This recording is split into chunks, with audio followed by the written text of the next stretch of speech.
Hello, wildlings. I'm your Creepsmith, and you found my Fear Forge. Lucky you. Welcome back, wildlings, and thank you for listening to tonight's chilling conundrum, The Highwayman Game, by HeadofSpectre.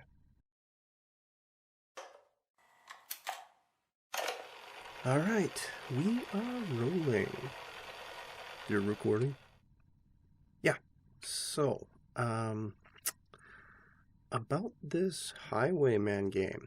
That's what it's called, correct? Well, that's what I call it. A lot of people call it other things. Some folks call it the candle wax game, the highway game, or the backroads game. Some folks don't even call it any name at all. For them, it's just survival.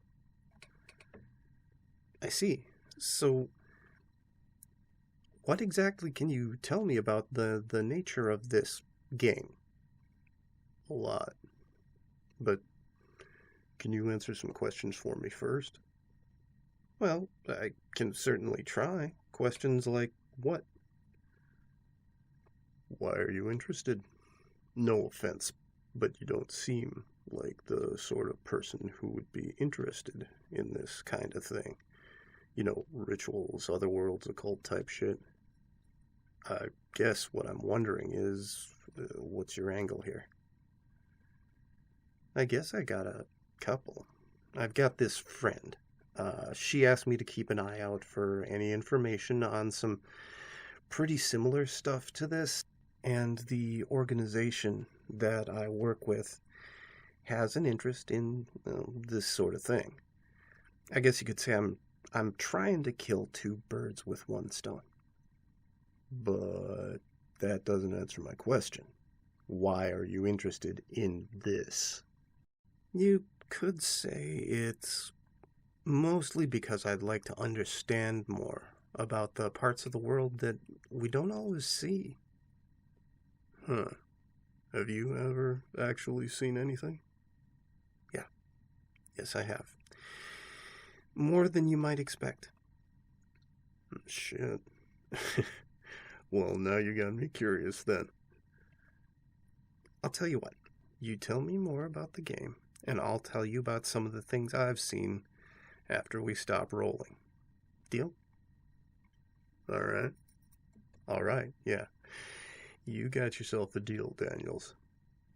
So, Highwayman game. What can you tell me about it? What's the point? The point? It's to win. I guess part of it is the rush. When you're in the car and the game is on, the danger is real. At the same time, though, it's not quite as risky as some of the other games out there. I mean, it's dangerous, sure, but it's a little more friendly for the inexperienced. So long as you remember the rules and you keep your head on right. I guess I'd say it's sort of like, you know how when you go to the CN Tower, you can pay to walk on the edge outside. They put you in a safety harness. They tie you to the side so you won't fall off. If it weren't for that harness, you're basically just hanging on the very edge of the tower, past the point where you'd normally have fallen off completely. You've heard of that, right? Yeah, I've heard of it. Well, it's exactly like that, only you get something at the end of it. It's a rush, it's risky, and the reward you get is usually worth it. As long as you take the proper precautions, you should be completely fine. Granted, if you end up playing the game without planning on it, and you're not prepared, well, then you're SOL. How exactly does one end up playing the game without planning on it? It's a lot easier than you'd think, but the chances are still slim. You need to be in the right place at the right time, and even then, it's a long shot. A guy could drive the back roads all night, every night, and never run into the game, while another guy could venture into those same back roads just once at the wrong time of night and never come back. Well, how do you play the game if the chances of even starting it are so slim then? Well, you gotta stack the deck a little bit. If the highwayman knows you've got an offering, you're more likely to end up in the game. Like, a lot more likely. But it's never a sure bet. I've gone out on those roads plenty of times with the right offering in the perfect conditions, drove until morning, didn't see a single thing. Again, it's all up to chance if you ever actually start the game or not. I see. All right. So, tell me about these offerings. What have you got to do to increase your chances of playing the Highwayman game? What you need is a candle made of tallow. Some people will swear by other stuff, but my friends and I have always had the most success with a tallow candle. You should also be on the road before it gets dark. You don't technically have to, but it's best to start in the late afternoon before dusk sets in. That way you can get far away from anywhere too populated. Back roads are the best, especially the ones with heavy forest. Although I have ended up in the game while driving through farmland a couple of times too. Once the sun starts going down and it starts getting dark out, you pull over to the side of the road, get out, light the candle.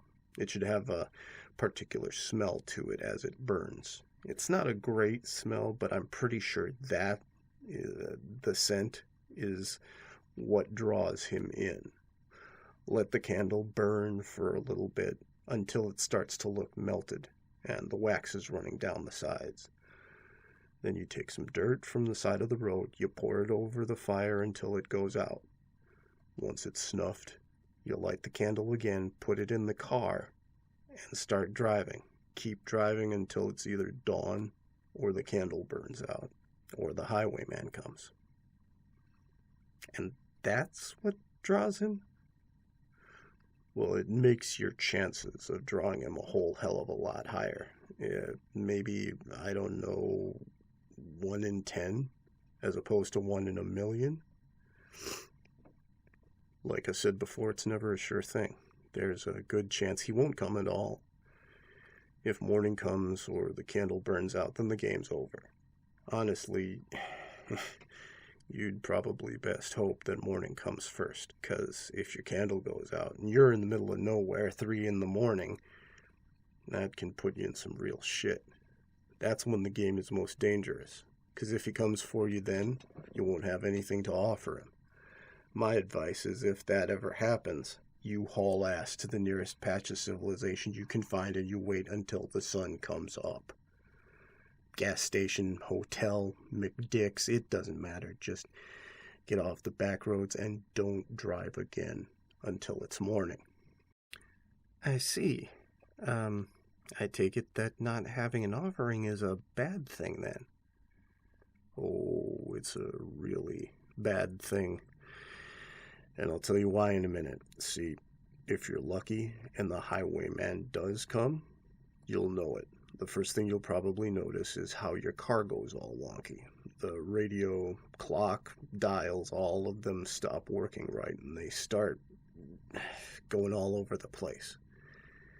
You might get some cell reception, but don't count on it. You might also notice that the road gets really dark.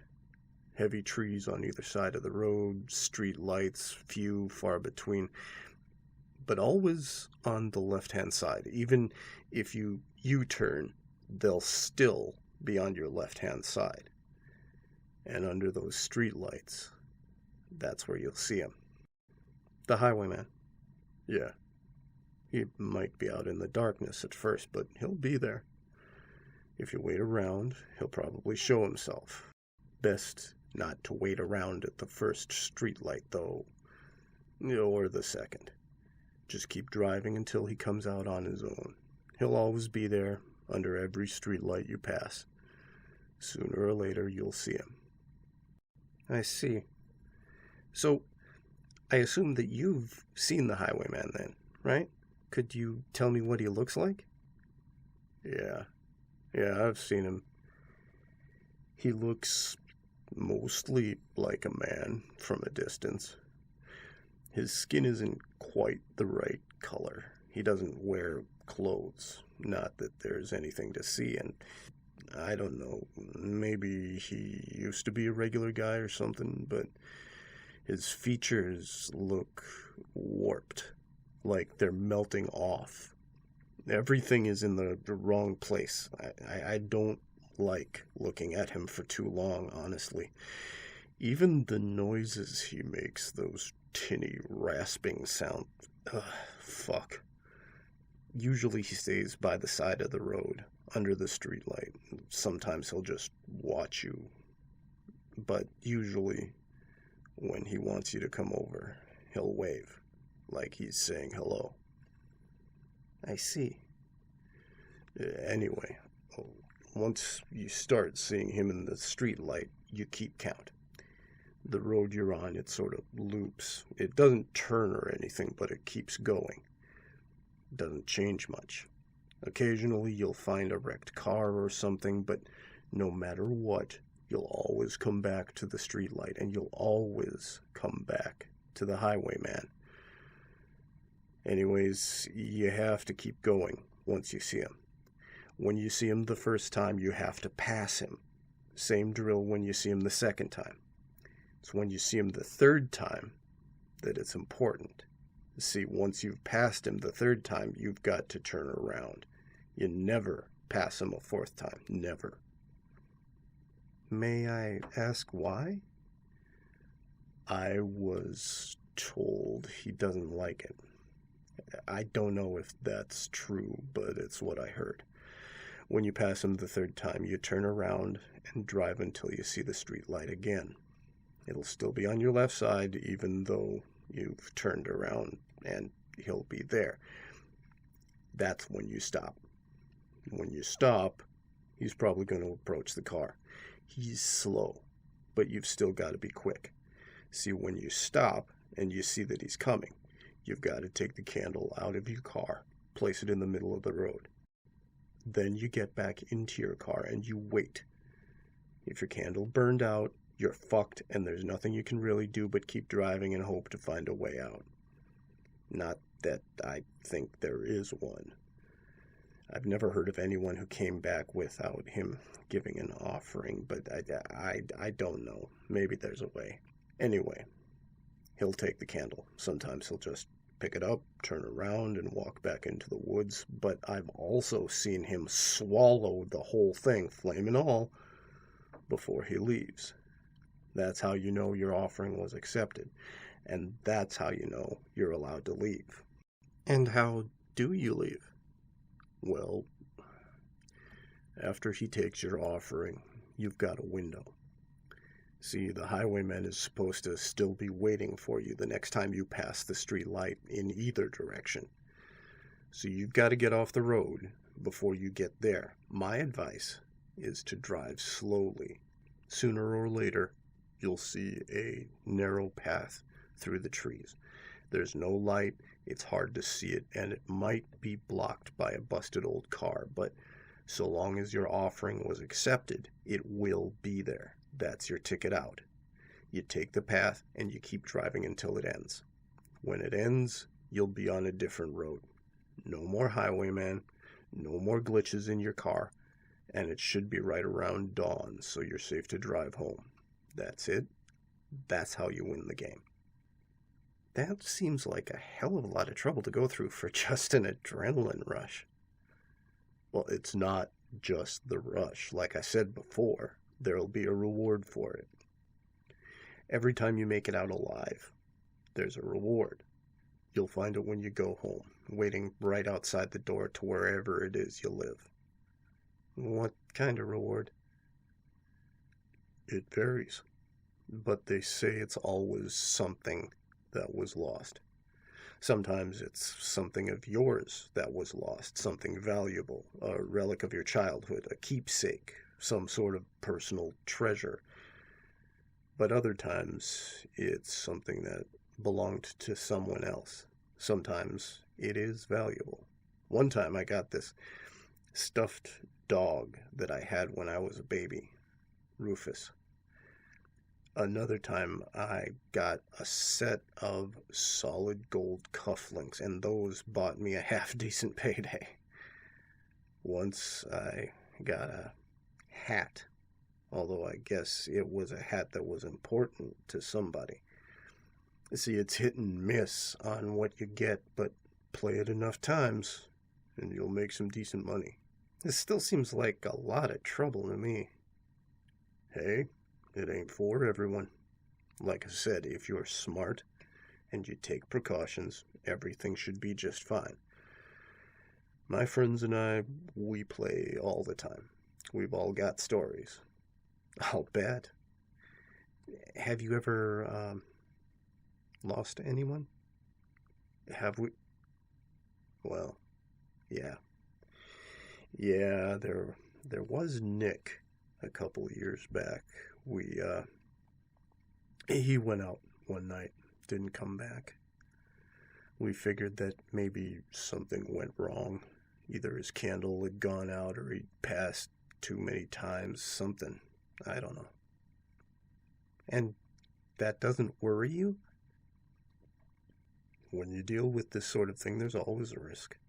The world we can't see, it's not a safe place. There's no lifeguard on duty, there's just rules. People make mistakes. Nick fucked up, and look, I didn't wish anything bad on him. I mean, none of us did. Could just as easily have been me, and Nick would have said the same thing. You said you've seen some of this shit firsthand, so you know what I mean, right? Yeah, I do, but I also don't take risks like that. I mean, I'm sorry, I'm not judging you, I'm really not. I suppose I just don't think I'd be as calm about it as you are. Yeah, well, every few years it's someone, usually someone on the forums.